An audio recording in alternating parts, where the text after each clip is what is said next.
Have you ever made a man feel something so strong that he couldn't explain it? Not because he was hurt, not because something went wrong, but because something inside him suddenly became awake. He doesn't even understand it himself. He just feels pulled in, restless, thinking about you when everything is quiet. And no, it is not about saying perfect words or doing anything extreme. It is something much quieter than that, but also much deeper. It is the shift where you stop being just someone he notices and become someone he can't easily forget. Men receive attention all the time, messages, compliments, small moments of attraction. That part is normal. But feeling truly understood is rare. And when that moment happens, when he feels like you actually see something behind his usual face, something changes in him. He may not show it, but he carries it later in silence, replaying small details, trying to understand why a simple moment stayed with him longer than expected. Stay with this, because what comes next changes how you look at connection itself. Imagine this for a moment. He is lying down at night, phone in his hand, scrolling without real purpose, but he keeps coming back to your message, your words, your presence in his mind. He is not even sure what he is searching for, only that something feels different now. It is not loud, it is not dramatic, it is subtle, like a feeling he can't put down. And this is where most people misunderstand connection. It is not about trying harder or acting in a certain way or forcing attention. It is about presence, the kind of presence that doesn't rush to be noticed, but still changes the atmosphere when it enters a space. Think about a room full of noise, movement, distraction, and then someone walks in who is simply steady, not performing, not chasing, just grounded. And somehow the energy shifts without effort. People feel it before they understand it. This is what makes someone linger in memory. Not perfection, not noise, but calm depth that doesn't try to prove itself. And if you've ever felt like you were doing everything right but still not being remembered the way you hoped, it is not because you are missing something. It is because attention and impact are not the same thing. Stay here because the next part goes even deeper. Real influence in connection does not come from trying to impress or holding on too tightly. It comes from how naturally you exist in your own space, how you speak, how you pause, how you allow moments to breathe instead of filling every silence. When someone feels that you are not trying to win them, something inside them relaxes, and in that space, curiosity grows. Not forced, not planned, just natural. Many people chase attention loudly, but the ones who stay in memory do less and mean more. They don't overwhelm the moment, they shape it quietly. They let their energy speak before their words do, and the strange part is, the more you try to force a reaction, the faster it fades. But when you stay steady, when you don't overreach, when you let things unfold without pressure, that is when someone starts to think about you when you are not even there. Not because of games, not because of tricks, but because something in the interaction felt real and different. And once a person feels that kind of difference, it doesn't leave easily. It stays in their thoughts, in their quiet moments, in ways they don't fully explain. It's about becoming so emotionally steady, so deeply grounded, that your presence alone speaks to parts of him he doesn't usually access. This isn't about physical closeness. It's about mental impact. And once that kind of energy is there, you don't need to run after love anymore. It starts moving toward you on its own. Let's step into this. First, a man doesn't truly fall for simple contact. He falls for the build-up, the charge in between. Attraction doesn't begin when touch finally happens. It starts in the moment he realizes it might not. That is the part most people miss, my friends. They think closeness is everything, but real emotional pull lives in the space before anything happens, not in the moment of contact, but in what builds just before it. Picture this clearly. A quiet cinema room, low lights, soft sound rising, two people slowly moving closer, but not quite meeting, fingers almost touching, then stopping. The whole room feels it. The pause, the tension, the waiting. That is where emotion becomes strong. That is where attention locks in. But many women are taught to close every gap quickly, to answer too soon, to define everything early, to seek clarity right away. We were told that certainty is safety. But desire doesn't grow in certainty. It grows in curiosity. A man doesn't lean into what is fully explained. He leans into what is still unfolding. And when you rush to define everything, when you text first every time, when you ask where things stand too early, you remove the space where attraction naturally builds. I understand the feeling. You want reassurance. You want clarity. You don't want confusion or waiting games. So you try to fix it fast to bring everything into the open. But when you do that too quickly, you sometimes remove the tension that was actually creating interest. You don't always realize it, but the moment can collapse under too much effort. Not because there was no feeling, but because there was no space left for it to grow. The idea is simple. He doesn't fully fall for what is handed to him too easily. He leans toward what he has to feel, not what is explained to him. And the more you try to control every step, the more you reduce the emotional pull that silence and space naturally create. Think of it like this. Anyone can reach out, but not everyone knows how to let someone reach back. Here is a deeper truth. Men don't bond only through what is obvious. They bond through what lingers in their mind afterward, through small moments they replay without trying. The body reacts to what is present, but the mind holds on to what is unclear, what is left open, what feels unfinished in a soft way. That is where imagination starts working. For example, walking past something that smells warm and sweet, even without seeing it, can make you want it. You don't need details, your mind fills them in. That is how emotional curiosity works too. You don't explain everything. You leave space, small hints, light mystery, and let his thoughts complete the rest. Instead of saying something direct like "I miss you," you might say something playful like, "If you were here right now, I'd probably be getting into trouble." It's not heavy. It's not forced, but it creates a picture in his mind, and that picture stays longer than plain words. He starts imagining the moment, replaying it in quiet times, wondering why it feels different. The key is not saying less for the sake of it, but saying just enough to let imagination take over. When that happens, you stop being only a person he talked to. You become a feeling he revisits in his thoughts, and feelings are what stay, not just conversations. Stay with this because the next layer goes even deeper into how silence itself becomes powerful when used naturally. Now understand this clearly. Stillness can speak louder than effort. In a world where everyone is trying to be noticed, the person who is calm without trying often stands out the most. Many people believe connection comes from doing more, talking more, explaining more, trying harder, but sometimes too much effort fills the space where natural energy should flow. Imagine a busy place where everyone is talking, moving, trying to be seen. Then someone enters who is calm, steady, not performing, not rushing, just present. That kind of energy changes the room without saying anything. It doesn't ask for attention, yet it receives it. That is the power of being grounded. Not loud, not forced, just steady.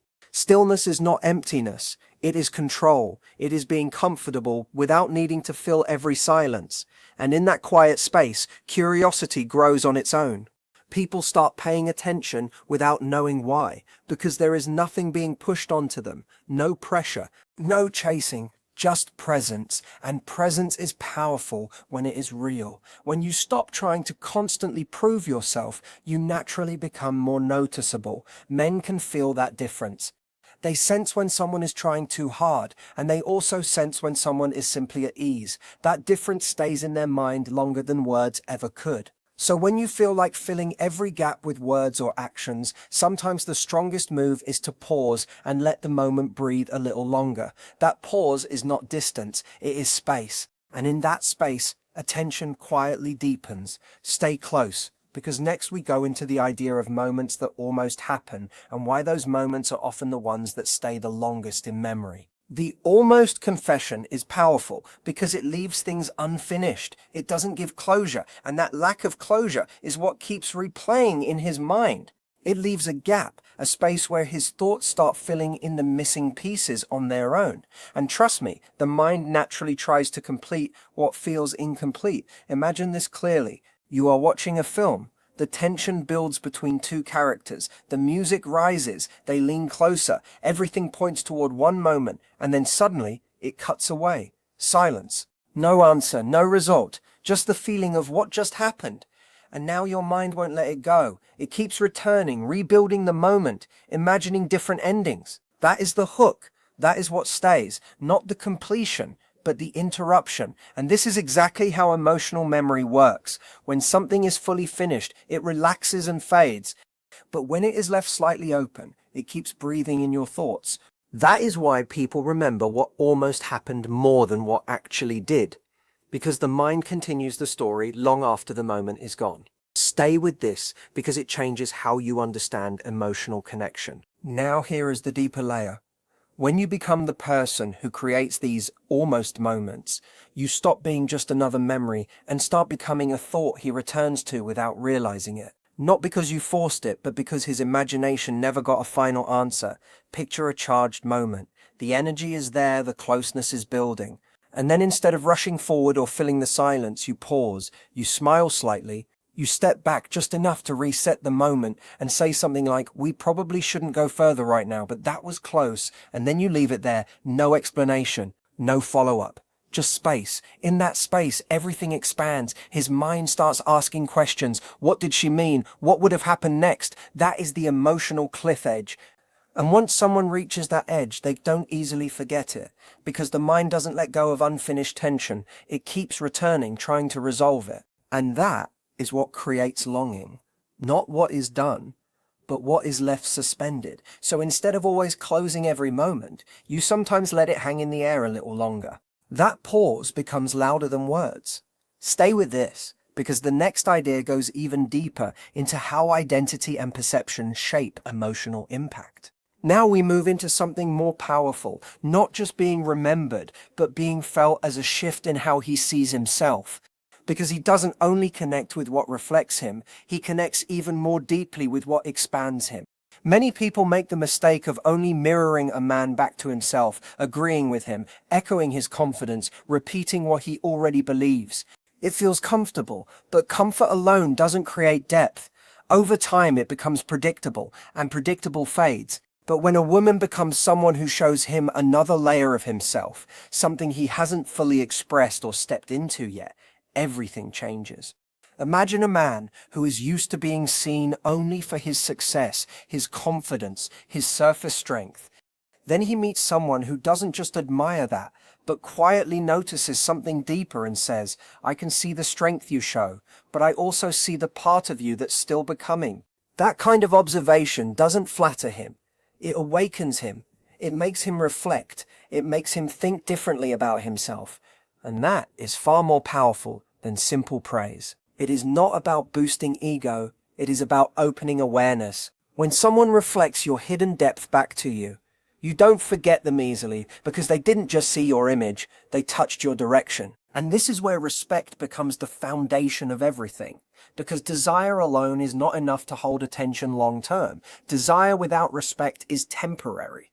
It burns fast and disappears just as quickly, but respect slows everything down. It makes him take you seriously, not just emotionally, but mentally. Respect is created when you are not overreaching, not over-explaining, not lowering your standards to keep someone close. It is built in how you carry yourself when things are uncertain, in how you respond when attention is inconsistent, in how you stay steady even when emotions are strong. Many people think they need to constantly prove their value, but real respect grows when you don't. When you are not chasing approval, when you are not over-giving just to be chosen, when you are not performing to be accepted. Instead, you are simply present, calm, and clear in your own boundaries. That kind of energy makes him pause. It makes him adjust how he interacts with you. Because he senses you are not someone who can be easily pulled off your center. And that changes everything. Men don't build lasting connection around pressure. They build it around presence and self-respect. And when both exist, attraction becomes something deeper, something more stable, something that lasts beyond the first spark. Stay close, because next we move into how the way you speak can live inside his imagination long after the conversation ends. It's about becoming so emotionally steady, so deeply grounded in yourself that your presence alone starts speaking to him in ways words never could. This isn't about physical closeness. It's about mental impact, emotional imprint, the kind that stays long after the moment has passed. And once that kind of energy enters the space between you, you don't need to chase anything anymore. Things begin to shift naturally toward you. Let's go deeper into this, because this is where understanding really starts to change everything. First, a man doesn't fall for simple contact or easy availability. He falls for tension, for that charged space where something could happen but hasn't yet. Attraction doesn't truly begin when touch finally happens. It begins in the moment he feels it might not happen at all. That uncertainty, that slight delay, that pause in the flow is what wakes something inside him.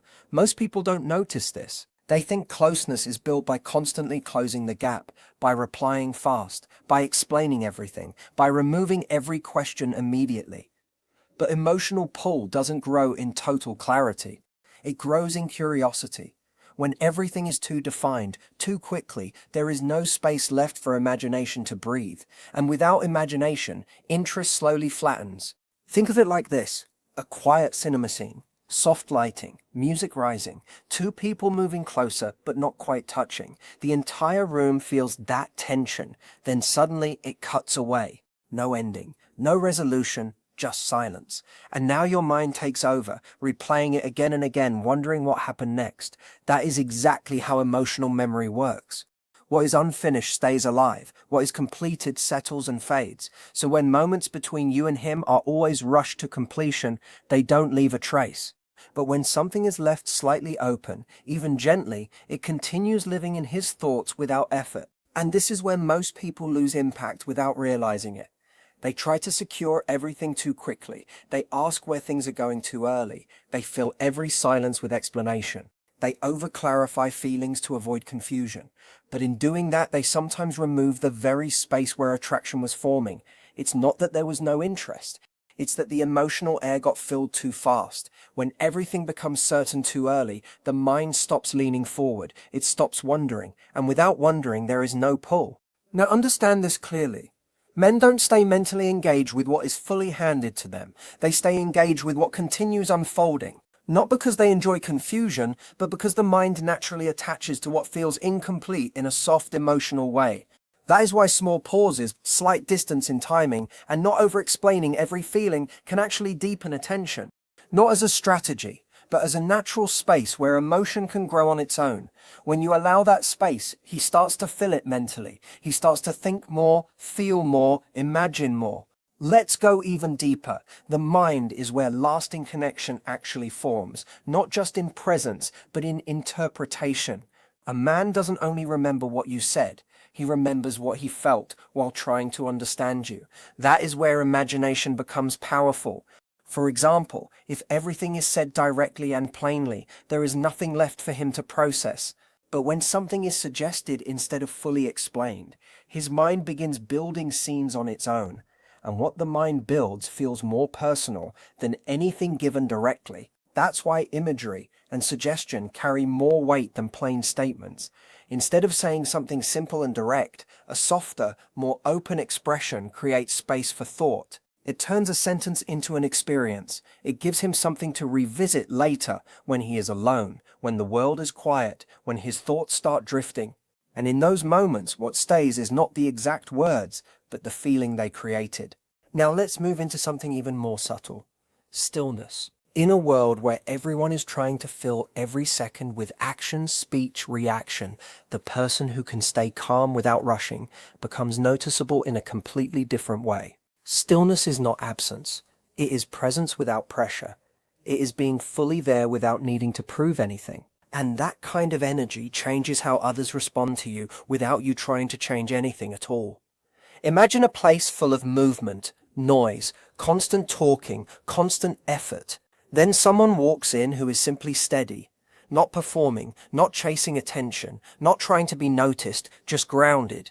That contrast alone draws focus, not because of effort, but because of ease. People feel it before they understand it, and that feeling stays longer than anything said out loud. Stillness also signals inner security. It shows that you are not dependent on constant validation. You are not rushing to secure attention or fill silence with effort. And that changes how someone perceives your value. Because when you are not trying to hold everything together externally, it suggests something is already steady internally. And that is what creates a deeper kind of respect alongside attraction. So when you feel the urge to over-explain, to fill every pause, to keep everything constantly active, sometimes the most powerful shift is simply to pause. Let the moment exist without interference. Let silence stretch a little further than comfort usually allows, because in that space perception deepens. And this leads into the idea of unfinished moments, the kind that never fully resolve. Because what stays longest in memory is not always what is completed, but what almost happened and never fully closed.